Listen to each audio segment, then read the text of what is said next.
పంచోరామరాంబాయి పంచోరామరా. ఈరోజు రాష్ట్ర ఆర్యకటిక అభివృద్ధి సంఘం రౌండ్ టేబుల్ సమావేశం ఏర్పాటు చేయడానికి ముఖ్యమైనటువంటి కారణం,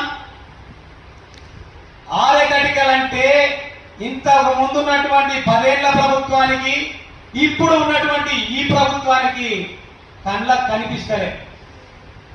16 కార్పొరేషన్లు ఇచ్చిండ్రు, మనకు తెడ్డు చూపించింది.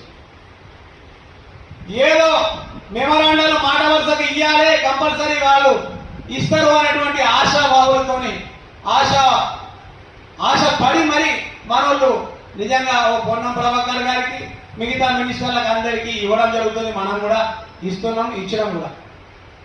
అయితే ఇక్కడ ముఖ్యంగా చెప్పొచ్చే విషయం ఏంటంటే, మొన్న ఒక మంత్రి అంటున్నట్ట మన రూపాయి లేదు వాడు కూడా ఇచ్చి మెమరాండాలు బాగా ఇస్తున్నారు అయ్యా, వాడు ఇంతకుముందు నుండే బాగా అప్పు చేసి పోయిండు, ఆ మిత్తిగట్లకే వస్తున్నామని అంటున్నారట.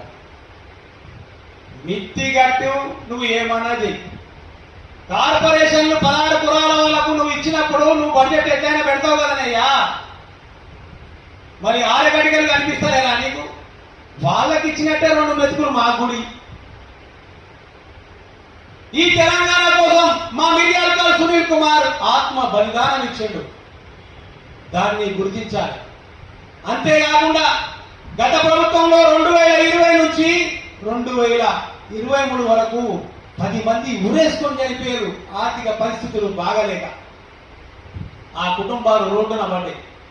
ఒక దాదానైతే కోయంక ప్రభాకర్ రక్తం కక్కి చనిపోయాడు.